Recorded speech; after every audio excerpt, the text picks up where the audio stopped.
Sorry दोस्तों, light चली गई थी। तो चलिए कंटिन्यू करते हैं। तो हम पढ़ रहे हैं फ्यूल, ठीक है, ईंधन। ईंधन में मैंने आपको अभी मैं बता रहा था आपको कि वाटर गैस किसको बोलते हैं? भाप अंगार गैस। वाटर गैस का मतलब होता है कार्बन मोनोऑक्साइड प्लस हाइड्रोजन, इनका जो कॉम्बिनेशन है इसको वाटर गैस कहते हैं। अब हम बात करेंगे नेक्स्ट जो है वो है प्रोड्यूसर गैस,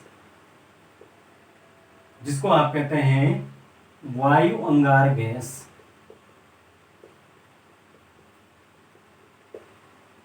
ठीक है, तो ये होती है आपके इसी के मिलते जुलते, बस अंतर इतना होगा कार्बन मोनोऑक्साइड प्लस नाइट्रोजन। ठीक है ना, कार्बन मोनोऑक्साइड प्लस नाइट्रोजन होगा प्रोड्यूसर गैस। ठीक है, तो ये जो यूज होती है ये इसका बहुत, क्योंकि इसकी कैलोरीफिक वैल्यू अच्छी है और ये अच्छा यूज होता है इसका, कि इसका होता है कांच इंडस्ट्री में यूज, कांच उद्योग में, यानी कांच निर्माण उद्योग में एज ए फ्यूल यूज होता है। कौन सा? प्रोड्यूसर गैस का।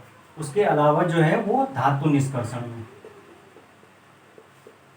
धातु निष्कर्षण यानी कि मेटल जो है उसको निकालने के लिए, या मेटल का एक तरह से निर्माण करने के लिए जो उसके अयस्क होते हैं उससे मेटल किस प्रकार से निकाला जाता है, उसमें यूज होता है प्रोड्यूसर गैस। ठीक है, तो अब आप समझ गए कि प्रोड्यूसर गैस क्या होती है। तो चलिए आगे चलते हैं।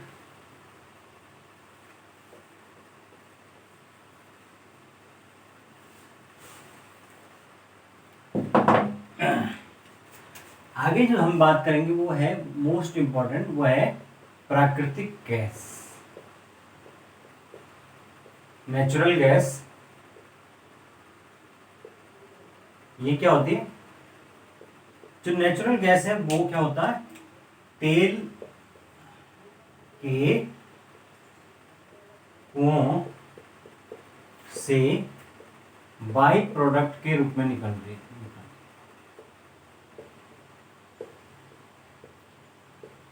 ठीक है ना, जो आपके तेल के कुएं हैं जितने भी अरब देशों में या जहां पे भी तेल ज्यादा निकलता है, वहां पर एज ए बाई प्रोडक्ट तेल के साथ साथ बहुत सारी गैसें होती हैं। उन्हीं को हम क्या कहते हैं? नेचुरल गैसेस या प्राकृतिक गैसें कहते हैं। उसमें मुख्यतः कौन कौन सी गैस होती है? मीथेन तथा ईथेन। मीथेन व ईथेन ये मुख्य रूप से दो गैसें हैं जो एज ए बाई प्रोडक्ट निकलती हैं तेल के कुएं से। अब आपने देखा होगा क्योंकि ये ज़्यादा क्लीन एनर्जी मानी जाती है, ज़्यादा क्लीन, तो आजकल जो है वो कई जो देश जैसे ओपेक जो कंट्रीज है उनका फोकस अब किस पे है? इस गैस पे बना निर्माण पे है, बजाय तेल के वो ज़्यादा फोकस नेचुरल गैस पे कर रहे हैं। आपने पिछले साल सुना होगा कि कतर जो है वो अब ओपेक से हट गया। ओपेक क्या होता है? Organization of petroleum exporting countries. तो ओपेक से उसने हटने के बाद कहा कि अब हम तेल नहीं प्रोड्यूस करना चाहते, तेल के उत्पादन को कम करना चाहते हैं, और उसके बजाय हम क्या चाहते हैं कि हम नेचुरल गैस को प्रोड्यूस करें, क्योंकि वो भी क्या होता है?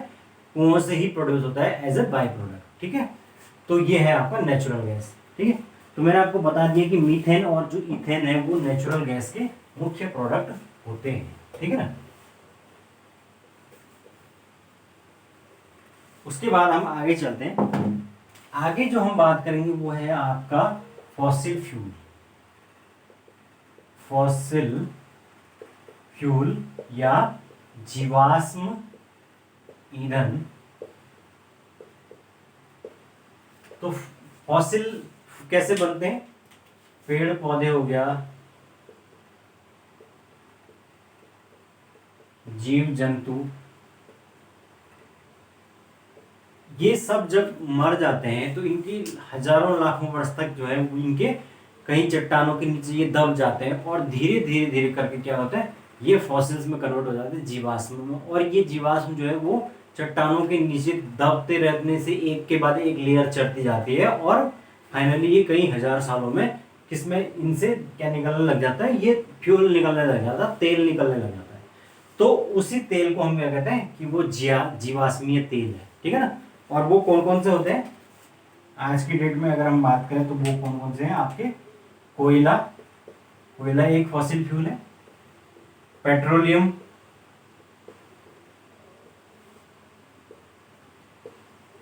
ठीक है, तो कोयला हो गया आपका, पेट्रोलियम हो गया, प्राकृतिक गैस हो गया, ठीक है, नेचुरल गैस जो मैं आपको अभी बता रहा था, तो ये सारे क्या है आपके फॉसिल फ्यूल है, ठीक है। अब हम एक एक करके देख लेते हैं थोड़ा सा।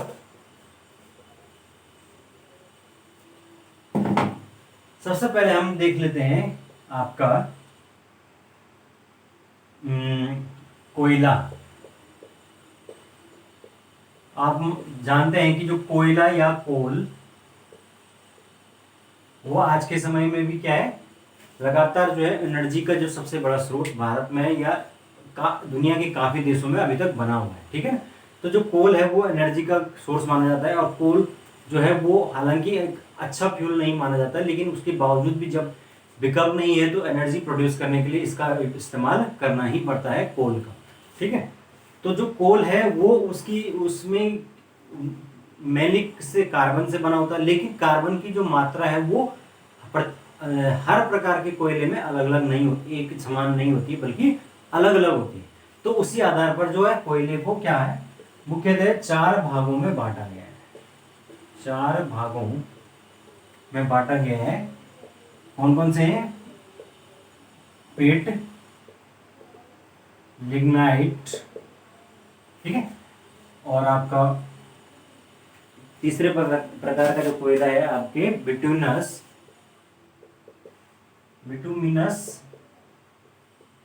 और चौथा आपका एंथ्रेसाइट,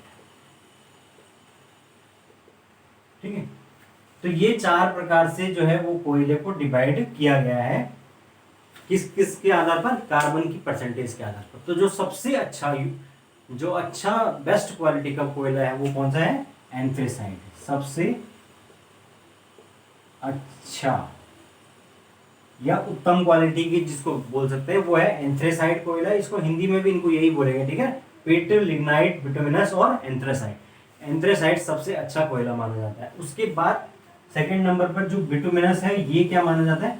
माना नहीं जाता, बल्कि ये सबसे ज्यादा पाया जाने वाला, यानी कि जो मोस्ट कॉमन कोयला है जो पाया जाता है मोस्ट दुनिया के ज्यादातर भागों में, वो है बिटुमिनस कोयला, ठीक है ना। और जो लिग्नाइट है उसको कहते हैं आप भूरा कोयला, ठीक है ना, क्योंकि ये भूरे कलर का होता है, ठीक है। और जो पिट है ये सबसे घटिया क्वालिटी का कोयला माना जाता है, क्योंकि इसमें कार्बन की परसेंटेज बहुत कम होती है। इस वजह से ये क्या करेगा? धुआं ज्यादा छोड़ेगा, एनर्जी कम प्रोड्यूस करेगा। जब जो एनर्जी कम प्रोड्यूस करेगा, धुआं ज्यादा करेगा, तो इसका मतलब वो खराब कोयला होगा, है ना। तो ये है आपका कोयला। ये याद रखना आप लोग, क्योंकि ये बहुत बार इसके टाइप्स पूछ लिए जाते हैं, ठीक है। अब इसमें इसका यूज कहाँ होता है? यूज तो आप लोगों को पता ही है कि कोयले का जो यूज है वो आपकी जो भट्टियां हैं उनमें यूज होता है, ठीक है ना। और जो बॉयलर्स हैं जिसमें आप बॉयल करते हैं, जैसे कई तंदूर वगैरह जिसको कहते हैं, उनमें ये यूज होते हैं। उसके अलावा जो है आपके इंजन्स जो है बहुत सारे वो कोयले की मदद से चलते हैं। तो ऐसे वेरियस जो यूजेस हैं वो आज के डेट में कोयले के हैं, ठीक है ना। तो ये है आपका कोल, ठीक है। आगे चलते हैं। आगे जो नेक्स्ट हमारा फॉसिल फ्यूल है वो है आपका पेट्रोलियम, जो कि काफी इंपॉर्टेंट है, ठीक है। तो जो पेट्रोलियम है वो क्या होता है? एक चिकना तेलीय द्रव होता है जो काले कलर का होता है या भूरे कलर का होता है, जो कि निकाला जाता है उस समय उसको बोलते हैं आप रॉ मेटेरियल या कच्चा तेल। यानी जो कुएं हैं तेल के या जो भी उनके स्रोत होते हैं उनसे जब तेल निकलता है तो वो कच्चा तेल होता है, एकदम काला द्रव होता है। उसको फिर क्या किया जाता है? फिल्टर किया जाता है। किससे? डिस्ट्रक्टिव डिस्टिलेशन, प्रवाहजी जो आसवन विधि है उसके द्वारा जो है वो तेल को शुद्ध किया जाता है, और उसके द्वारा उसके बाद वो क्या होता है? अनेक हाइड्रोकार्बन्स में डिवाइड हो जाता है। अनेक हाइड्रोकार्बन में विभाजित। इसका मतलब कि अब जो है तेल, कच्चा जो तेल है जब वो फिल्टर होता है उसके बाद उससे कई सारे हाइड्रोकार्बन निकलते हैं जो एज ए बाय प्रोडक्ट होते हैं। तो वो कौन कौन से होते हैं? आपका बहुत सारे होते हैं। एस्फाल्ट बोलते हैं, एस्फाल्ट बनता है इससे, ठीक है। दूसरा होता है ये वैक्स, इसको बोलते हैं आप कौन सा wax, prof prof paraffin, paraffin wax, जो वैक्स बनाने के काम में आते हैं। एस्फाल्ट हो गया, पैराफिन वैक्स हो गया, आपके लुब्रिकेंट्स, लुब्रिकेंट्स का मतलब जो चिकनाई के लिए यूज होता है, जैसे आपका ग्रीस हो गया और इंजन ऑयल हो गया, ठीक है। तेल बहुत सारे होते हैं जो इन कामों में यूज होते हैं, वो सब इसी से बनते हैं। उसके अलावा आपका फ्यूल की बात करें तो पेट्रोल हो गया, जो कि सबसे उत्तम क्वालिटी का। उसके बाद जो थोड़ा खराब क्वालिटी वाला है वो डीजल, ठीक है। उसके अलावा जो यूज होता है वो, अगर बात करें, पेट्रोल निकलता है, डीजल निकलता है, फिर एक तीसरी चीज निकलती है, वो है केरोसिन, ठीक है ना।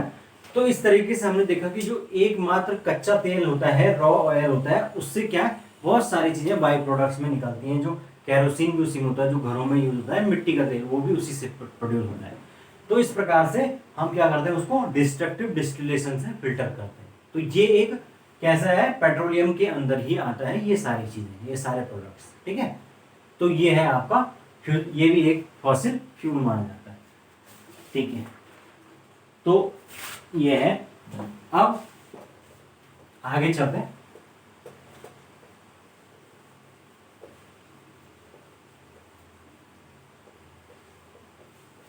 आगे जो तेल एक रह गया है वो है रॉकेट ईंधन, रॉकेट ईंधन, रॉकेट फ्यूल। तो जो रॉकेट का फ्यूल होता है वहां पर जो है वो दो प्रकार के फ्यूल होते हैं, लेकिन उन फ्यूलों को फ्यूल न बोल के क्या बोला जाता है, प्रोपेलेंट।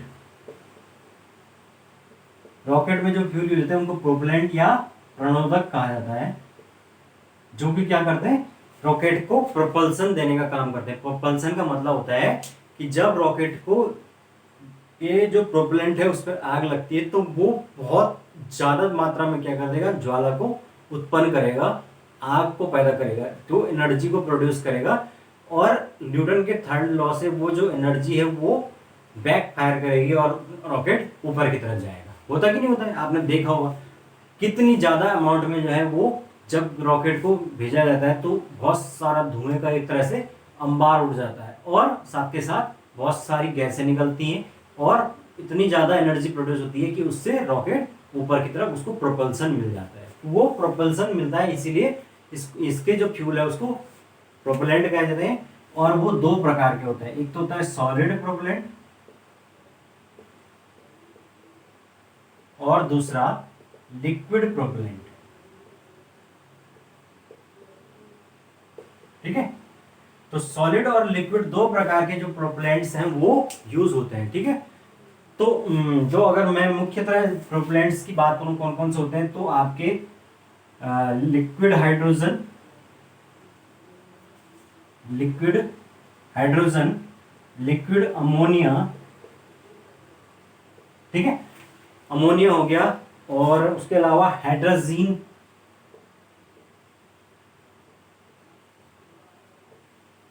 हाइड्रोजीन, और क्या होते हैं आपके एल्कोहल। ये सारी की सारी चीजें एज ए प्रोपेलेंट यूज की जाती हैं रॉकेट के अंदर, ठीक है।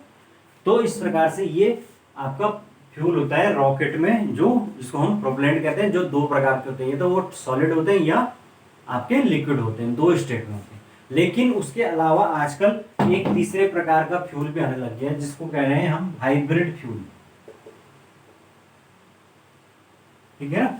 तो जो हाइब्रिड टेक्नोलॉजी है वो क्या होती है कि वो दोनों चीजों को मिक्स कर देते हैं। हाइब्रिड फ्यूल मतलब वो सॉलिड और लिक्विड प्रोपेलेंट को मिक्स करके इस प्रकार का प्रोपेलेंट बनाया जाता है जो ज्यादा एनर्जी को ले जा सकता है या ज्यादा प्रोड्यूस एनर्जी करता है, तो वो हाइब्रिड फ्यूल होता है। तो वो भी आजकल इस्तेमाल होता है, ठीक है।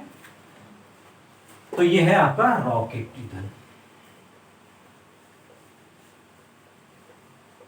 और लास्ट में जो हम इसमें बात करेंगे वो है आपके बायोगैस, बायोगैस, ठीक है।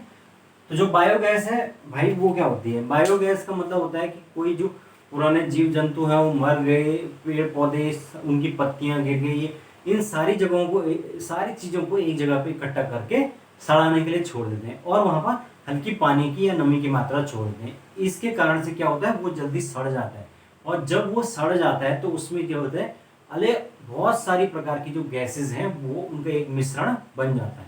कौन कौन सी गैसें आ जाती है उसमें, आपका मीथेन आ जाती है, ठीक है, आपकी अमोनिया, ठीक है, हाइड्रोजन हो गया, H2S गैस हो गया, ये सारी जो गैसेज हैं, उसके अलावा कार्बन डाइऑक्साइड, ये जो सारी गैसेज है ये एक तरह से इनका मिक्सर जो है वो बन जाता है वहां पर, कहां पर, जहां पर वो चीज हमने सड़ाई है। तो वो फाइनली जो है उस गैस को हम अलग कर लेते हैं और वो गैस जो है वो यूज होती है बहुत जगह पे, इवन आप उसको खाना पकाने में भी इस्तेमाल कर सकते हो, ठीक है। तो वो उसी को हम कहते हैं आपका बायोगैस, जिसका एक उदाहरण है कौन सी गैस, गोबर गैस, ठीक है ना।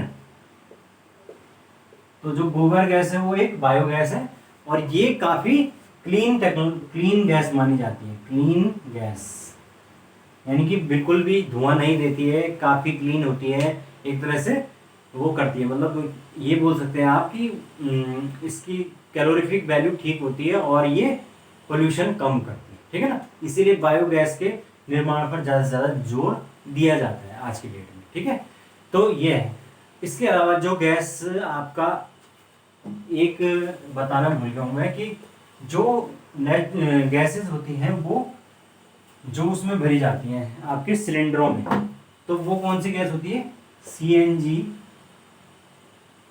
सॉरी LPG, इसको क्या कहते हैं, लिक्विफाइड पेट्रोलियम गैस, ठीक है, LPG।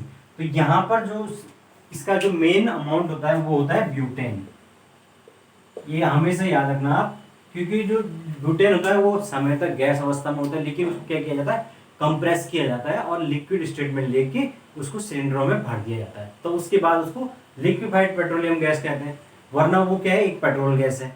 और ये ब्यूटेन है, इसमें क्योंकि कोई भी गंध नहीं होती है, कोई भी इसमें ना तो ये कलर होता है, तो इस वजह से ये खतरा पैदा कर सकती है, तो इसलिए इसमें क्या किया जाता है, ऐड किया जाता है इथाइल मरकप्टेन, इथाइल मरकप्टेन या मरकप्टेन बोल सकते हैं।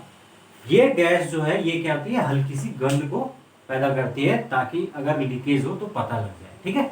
तो इस तरीके से मेन जो कंटेंट है LPG का वो क्या होता है, ब्यूटेन होता है, ठीक है। तो फाइनली भाई अब हम सारी गैसेज हमने पढ़ ली है, सारे फ्यूल, ठीक है। तो ये है, तो आज हमने बहुत सारी चीज़ें डिस्कस की है। इलेक्ट्रोलाइटिक जो मैंने आपको सेल्स के बारे में बताया शुरू में, उसके बाद उसके यूजेस भी बताए, फिर मैंने आपको फ्यूल बताया, उसकी कैलोरीफिक वैल्यूज़ के बारे में बताया, फिर मैंने आपको बताया कि कोल गैस क्या होती है, वाटर गैस आपकी प्रोड्यूसर गैस क्या होती है, फिर आपके नेचुरल गैस क्या होती है, उसमें फॉसिल फ्यूल्स जो है उससे कैसे गैस कौन कौन सी बनती है और कौन कौन सी गैसें आपके पेट्रोलियम पदार्थों से मिलकर ड्राई प्रोडक्ट के रूप में तैयार होती है, ठीक है। तो ये सारे फ्यूल हमने डिस्कस किए आज। तो मेरे ख्याल से आप लोगों को कुछ काम का मटेरियल मिला होगा, कुछ चीज़ें, कुछ ना कुछ आपको इससे नॉलेज मिलेगा, मुझे ऐसी आशा है। तो आप लोग बने रहिए इसी तरीके से, हम लोग आगे के आने वाली क्लासेस में आपका नेक्स्ट जो है वो फिजिक्स का एक नया टॉपिक डिस्कस कर लेंगे। फिलहाल के लिए आप लोग बने रहिए और तैयारी करते रहिए, ठीक है। तो थैंक यू क्लास और have a good day. Okay, thank you.